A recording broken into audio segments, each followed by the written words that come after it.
If you've ever experienced sleep paralysis, you know the exact sensation. You are lying in bed, fully awake, but completely unable to move a muscle.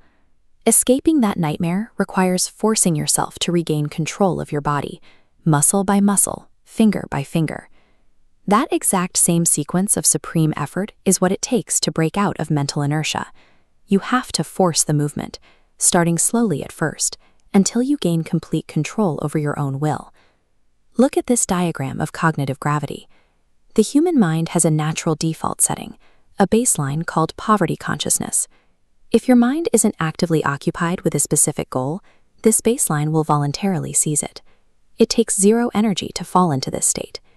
Because of that downward pull, success runs counter to our natural biology. Money consciousness must be actively engineered and created to order. Without that deliberate mechanical effort, the mind's natural entropy simply pulls you toward failure. So what keeps us locked in that default state? Usually it is one specific psychological barrier: the fear of criticism. Because of what relatives, friends, or the public might say, millions stay in miserable situations. They abandon their education, refuse to take business risks, and allow their personal ambitions to be quietly dismantled in the name of duty. Biologically, this fear kills ideas at conception. It ensures that most ideas are essentially stillborn, destroyed in the subconscious before they ever reach the planning or action stages. This exposes the massive gap between wishing and willing. Wishing is a passive state. It shatters the moment someone criticizes you.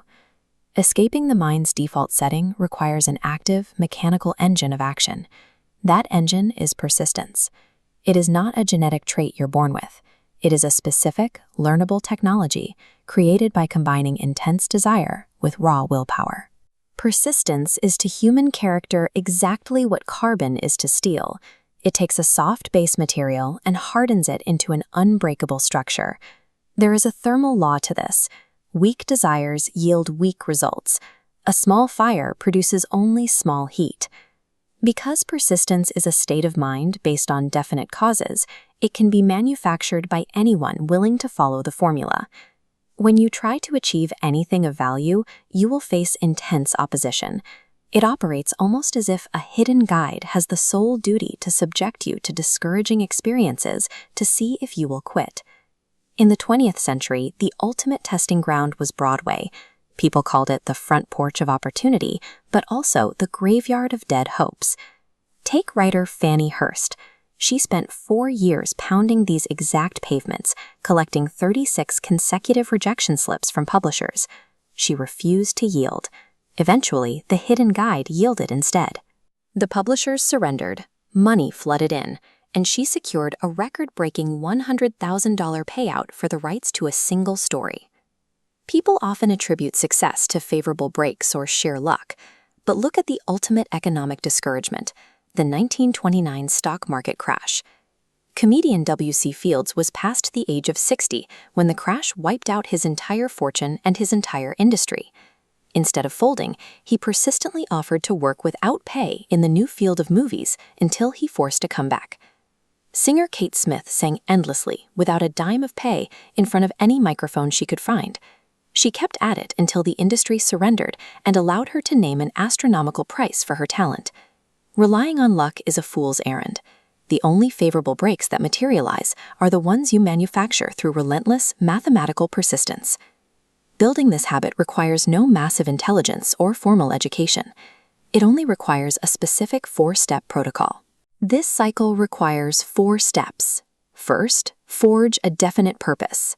Second, translate it into a definite plan with continuous action. Third, close your mind against negative influences and fear of criticism. Fourth, form a friendly mastermind alliance to enforce your follow-through. If you maintain this protocol long enough, something biological happens. Your conscious habit takes the clear picture of your desire and hands it directly over to your subconscious mind. Once the subconscious takes over, money consciousness is permanently installed. Persistence ceases to be a difficult chore, becoming an automatic, continuous background function. Those who achieve this state unlock a specific realization. Every failure inherently brings with it the seed of an equivalent advantage. Defeat is treated strictly as temporary data. There is zero substitute for persistence. But if you combine willpower with desire, you earn the privilege of writing your own ticket and forcing life to yield whatever price you ask.